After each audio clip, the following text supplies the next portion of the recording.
नमस्कार। आज का हमारा टॉपिक है बिहार एक परिचय, जिसमें हम लोग आज चर्चा करेंगे बिहार का भूगोल के बारे में। उम्मीद करते हैं कि आप लोग अच्छे से पढ़ रहे होंगे 69th बीपीएससी एग्ज़ाम के लिए, जिसका एग्ज़ाम 30 सितंबर को होने वाला है। अपनी मेहनत में कोई भी कमी मत रखिएगा और अच्छे से पढ़ाई कीजिएगा। ठीक है, तो चलिए शुरू करते हैं। और आज का हमारा टॉपिक है जैसा कि बिहार का भूगोल। तो इसका बिहार का भूगोल में हम लोग जानेंगे बिहार का अक्षांशीय विस्तार कहाँ से कहाँ तक है। तो 24 डिग्री 20 मिनट 50 सेकंड से लेकर 27 डिग्री 31 मिनट 50 देशांतर अक्षांश उत्तरी अक्षांश है। अगला है देशांतरीय विस्तार कितना तक है। 83 डिग्री 19 मिनट 50 सेकंड से लेकर के 88 डिग्री 17 मिनट 40 देशांतर पूर्वी देशांतर तक इसका क्या है, पूरी तरह से विस्तार है। बिहार का जो मैप है उसकी आकृति कैसी है, तो उसकी आकृति जो है वो आयताकार है। इसका क्षेत्रफल कितना है, तो इसका क्षेत्रफल है 94,163 वर्ग किलोमीटर। इसकी लंबाई कितनी है उत्तर से दक्षिण, तो उत्तर से दक्षिण यानी कि अगर ये मान लीजिए कि आपका बिहार का मैप है, तो ये वाला पोर्शन हो गया ईस्ट, ये हो गया वेस्ट, ये हो गया नॉर्थ और ये हो गया साउथ। तो यहाँ बात किया गया उत्तर से दक्षिण यानी कि नॉर्थ से लेकर के साउथ तक इसका विस्तार है 3, 4, 5 किलोमीटर। आपको आसानी से याद भी हो जाएगा 3, 4, 5 किलोमीटर। और चौड़ाई इसकी कितनी है पूर्व से पश्चिम 483 किलोमीटर। इसकी औसत ऊंचाई कितनी है, तो औसत ऊंचाई है समुद्र तट से 52.73 मीटर। इसकी सीमाएं किन किन राज्यों और किस देश से लगती है, तो उत्तर में नेपाल से लगती है जो 7 जिलों से सीमा बनाती है। दक्षिण में झारखंड से लगती है जो 9 जिलों से सीमा बनाती है। और पूर्व में पश्चिम बंगाल से 3 जिलों से, और पश्चिम में उत्तर प्रदेश से 7 जिलों से अपना सीमाओं को साझा करती है। आगे बढ़ते हैं हम लोग। नेक्स्ट है आपका बिहार की जलवायु। तो बिहार की जो जलवायु है वो मानसूनी है। औसत वर्षा 112 सेंटीमीटर होती है। शुद्ध बोया गया क्षेत्र कितना है, तो शुद्ध बोया गया क्षेत्र है आपका 56,94,642 हेक्टेयर, यानी कि पूरे बिहार के जमीन का 60.48%। ये भी आप ध्यान में रखेंगे। गैर कृषि कार्यों में लगी भूमि कितनी है, तो 16,35,467 हेक्टेयर, यानी कि पूरे जमीन का 17.37% जो हिस्सा है वो गैर कृषि कार्यों में लगा गया भूमि है। नेक्स्ट पॉइंट है कि ऊसर या गैर कृषि योग्य भूमि कितनी है, तो 4,63,503 हेक्टेयर जो भूमि है वो गैर कृषि योग्य भूमि है, यानी कि पूरे जमीन का 4.64% जो हिस्सा है वो गैर कृषि योग्य भूमि है। स्थायी चारागाह कितनी है, तो स्थायी चारागाह है 18,356 हेक्टेयर, यानी कि पूरे बिहार का 0.19%। विविध पेड़ और बगीचा कितनी है, तो 2,30,286 हेक्टेयर है, यानी कि 2.45%।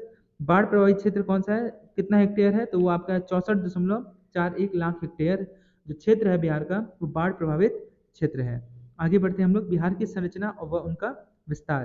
तो बिहार की संरचना और उनका विस्तार में धारवाड़ चट्टान है, जिसमें जिसमें से कौन कौन से जिला है बिहार का जो शामिल है, वो है गया, नवादा, जमुई, मुंगेर और बांका। विंध्यन समूह की चट्टानें कौन सी है, तो वह है कैमूर और रोहतास। टर्शियरी चट्टानें कौन सी है, तो पश्चिमी चंपारण। ये एग्जाम में क्वेश्चन पूछा गया था, वेरी वेरी इंपॉर्टेंट। अगला है आपका कार्टनरी काल की चट्टानें कौन सी है, तो वह है गंगा के मैदानी भाग। आगे बढ़ते हैं हम लोग। बिहार की संरचना और उनके विस्तार के बाद हम लोग आगे बढ़ते हैं बिहार में वन के वर्गीकरण को जानते हैं। ठीक है, तो पहला है कि कुल भौगोलिक क्षेत्र कितना है बिहार में वनों का, तो 64,163 स्क्वायर किलोमीटर। कुल वन क्षेत्र कितने हैं, तो 7,288 स्क्वायर किलोमीटर। वन का क्षेत्रफल कितना है प्रतिशत में, तो 7.74%। अति सघन वन क्षेत्र है 248 स्क्वायर किलोमीटर। राज्य में संरक्षित वन क्षेत्र है 3,208.47 स्क्वायर किलोमीटर। राज्य में गैर संरक्षित वन क्षेत्र कितने हैं, तो 76.3 स्क्वायर किलोमीटर। राष्ट्रीय पार्क यानी कि नेशनल पार्क कितने हैं, तो एक ही नेशनल पार्क है, इसका नाम है वाल्मीकि नेशनल पार्क। वन्य जीव अभ्यारण्य कितने हैं, तो वो 11 है टोटल।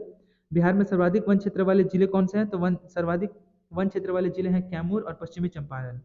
बिहार में न्यूनतम वन क्षेत्र वाले जिले कौन से हैं, तो 2 ही जिले हैं, शिवहर और शेखपुरा। बिहार में वन के प्रकार कितने हैं, तो बिहार में 2 ही वन के प्रकार हैं, एक है आपके आर्द्र पर्णपाती और दूसरा है शुष्क पर्णपाती वन। तो आर्द्र पर्णपाती वन के वृक्ष के कुछ उदाहरण हैं, जैसे कि शीशम, शेलम, शाल, खैर। और शुष्क पर्णपाती वन के वृक्ष हैं महुआ, आम, कटहल, जामुन। ठीक है, ऐसे करके आप याद रखेंगे, आपको आसानी से याद हो जाएगा। बिहार के प्रमुख अभ्यारण्य व संबंधित जिले, वेरी वेरी इंपॉर्टेंट पॉइंट है ये आपका। वाल्मीकि नगर राष्ट्रीय उद्यान, ये कहाँ पे है, तो ये पश्चिमी चंपारण में है। वाल्मीकि आश्रयश्री कहाँ पे है, तो ये भी पश्चिम चंपारण में है। गौतम बुद्ध अभ्यारण्य, वेरी वेरी इंपॉर्टेंट, ये गया में है। भीम बांध अभ्यारण्य, ये मुंगेर में है। विक्रमशिला गंगा डॉल्फिन अभ्यारण्य, ये भागलपुर में है। कैमूर अभ्यारण्य रोहतास, बिहार का सबसे बड़ा अभ्यारण्य जो है वो रोहतास है, जो कि कैमूर अभ्यारण्य है, रोहतास जिले में है, जो कि कैमूर अभ्यारण्य है। अगला है आपका पंत अभ्यारण्य, नालंदा में है। परमार डॉल्फिन अभ्यारण्य अररिया में है। ध्यान रखिएगा, विक्रमशिला गंगा डॉल्फिन अभ्यारण्य यह है आपका भागलपुर, लेकिन वही आपसे पूछे परमार डॉल्फिन अभ्यारण्य तो इसका आंसर हो जाएगा अररिया। नेक्स्ट है कांवर पक्षी विहार, ये बेगूसराय में है। कुशेश्वर पक्षी विहार, ये दरभंगा में है। गोगाबिल पक्षी विहार कटिहार में है। नागी डैम व नकटी डैम पक्षी विहार जमुई में है। वेरी वेरी इंपॉर्टेंट, ये भी एग्जाम में पूछा था एक बार, ठीक है, तो ये भी आप ध्यान में रखेंगे। सुयान पक्षी विहार भोजपुर में है। संजय गांधी जैविक उद्यान यह पटना में है। हरिया बारा हिरण पार्क यह अररिया में है। तो इस तरह से आप इसे दोहराइएगा तो यह आपको आसानी से याद हो जाएगा। बिहार के प्रमुख अभ्यारण्य और संबंधित जिले। बिहार में सिंचाई, वेरी वेरी इंपॉर्टेंट पॉइंट। कुल सिंचित क्षेत्र जो है बिहार का है वो 45,50,244 हेक्टेयर में फैला हुआ है, ठीक है। सिंचाई क्षेत्र प्रतिशत में है 48.33%। सिंचाई के मुख्य स्रोत हैं नलकूप, नहरें, तालाब, कुआं, जलमग्न और गड्ढे। नलकूप द्वारा सिंचित भूमि का प्रतिशत है 55.4%। नहर द्वारा सिंचित भूमि का प्रतिशत है 34%। तालाब द्वारा सिंचित भूमि का प्रतिशत है 3.2%। कुआं द्वारा सिंचित भूमि का प्रतिशत है 0.5%। अन्य साधनों द्वारा सिंचित भूमि का प्रतिशत है 6.5%। वृहद सिंचाई परियोजना की सिंचाई क्षमता है 10,000 हेक्टेयर से अधिक।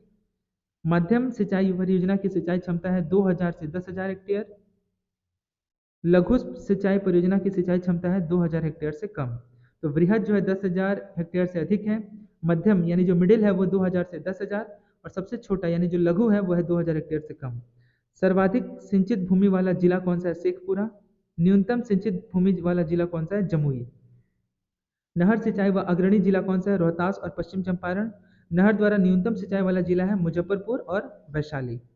आगे बढ़ते हैं हम लोग। बिहार की प्रमुख सिंचाई परियोजना एवं नहरें। तो पहला है आपका सोन बहुउद्देशीय परियोजना, जिसका निर्माण 1874 में हुआ था। प्रमुख नहरें इससे संबंधित है पूर्वी सोन नहर में है औरंगाबाद, अरवल, पटना, गया, जहानाबाद, और पश्चिमी सोन नहर में है आपका आरा, बक्सर, रोहतास। ये याद रखिएगा कि सोन बहुउद्देशीय परियोजना कब आया था? तो 1874 में आया था। दूसरा है आपका गंडक परियोजना, जिसे त्रिवेणी कहा, इसका आंसर हो जाएगा 1874, और वहीं आपका गंडक परियोजना जो है इसका आंसर हो जाएगा 1904। इसे त्रिवेणी परियोजना के नाम से भी यह जाना जाता है। आगे बढ़ते हैं हम लोग। बिहार एक परिचय मुख्य बांध। तो मुख्य बांध कौन से हैं? तो मुख्य बांध है इसमें वाल्मीकि नगर डैम। मुख्य नहरें में है आपका पश्चिमी नहर में गोपालगंज, सारण, सिवान, और पूर्वी नहर या तिरहुत नहर में है पश्चिमी व पूर्वी चंपारण। दूसरा है मुजफ्फरपुर, वैशाली। तीसरा है आपका कोशी बहुउद्देशीय परियोजना, जो कि 1954 से 1955 में आया था। मुख्य बांध इससे सम्मिलित है हनुमार नगर बांध। मुख्य नहरें हैं पूर्वी कोशी नहर, जो कि पूर्णिया और अररिया जिले से संबंधित है। आगे बढ़ते हैं। बिहार की नवीनतम सिंचाई परियोजना व संबंधित जिले। तो पहला है आपका बरनाल जलाशय योजना, जो कि भागलपुर जमुई जिला से संबंधित है। उत्तर कोयल जलाशय योजना, जो गया और औरंगाबाद से संबंधित है। पुनपुन बैराज योजना, जो कि औरंगाबाद, गया, पटना और जहानाबाद से संबंधित है। बटेश्वर नाथ पंप नहर परियोजना, तो यह भागलपुर से संबंधित है। जमनिया पंप नहर योजना कैमूर डिस्ट्रिक्ट से संबंधित है।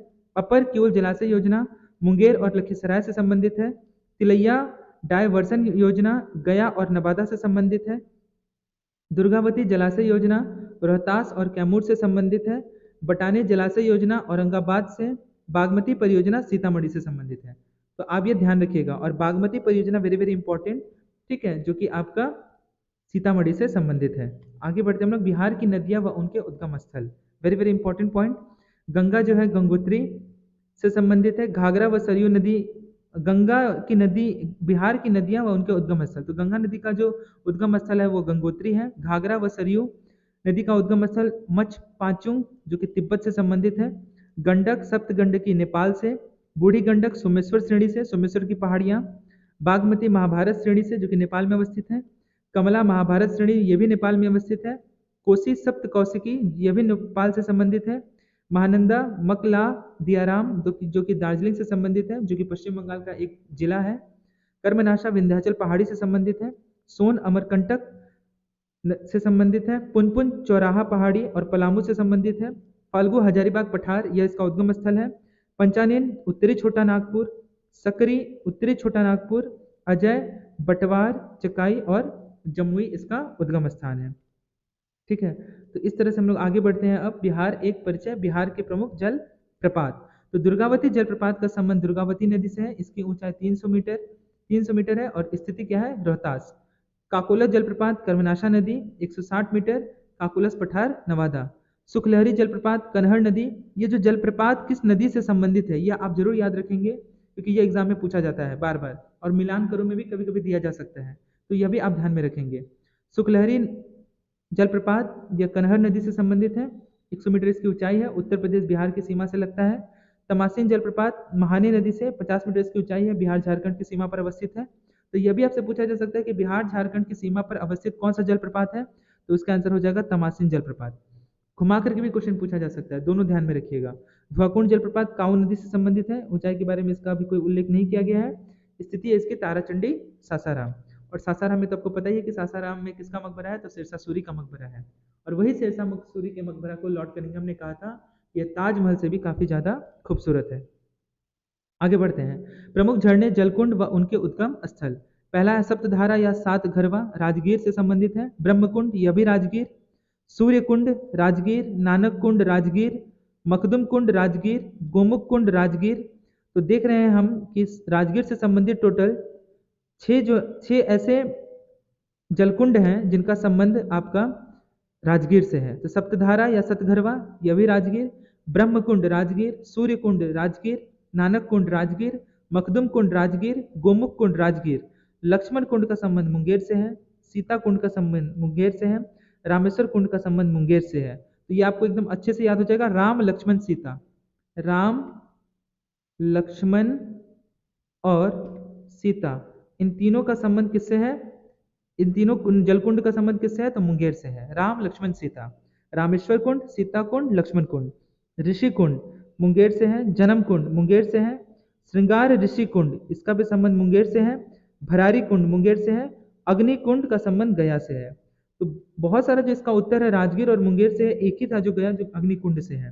तो ये भी आप ध्यान में रखेंगे, ठीक है। तो ये एग्जाम में पूछा जा सकता है कि अग्नि कुंड का जो संबंध है वह, अग्निकुंड जो है वो जलकुंड है, इसका संबंध किस जिले से है, तो इसका संबंध आपका गया से है। तो इस तरह से बिहार के प्रमुख जलप्रपात, बिहार की नदियां एवं उनके उनके उद्गम स्थान, बिहार की नवीनतम सिंचाई परियोजना और संबंधित जिले, प्रमुख नहरें, सिंचाई परियोजना, बिहार में सिंचाई का प्रतिशत, बिहार के प्रमुख अभ्यारण्य व संबंधित जिले। एक ही नेशनल पार्क है वो है आपका वाल्मीकि नेशनल पार्क, और वन्य जीव अभ्यारण्य जो है वो टोटल 11 हैं। तो इस तरह से बिहार एक परिचय में हम लोग बिहार के भूगोल से संबंधित जितने भी प्रश्न हैं उन सभी को हम लोगों ने देख लिया। आप इसे बार बार रिवाइज कर लीजिएगा, ये आपको आसानी से याद हो जाएगा। आज के लिए इतना ही, बहुत बहुत धन्यवाद।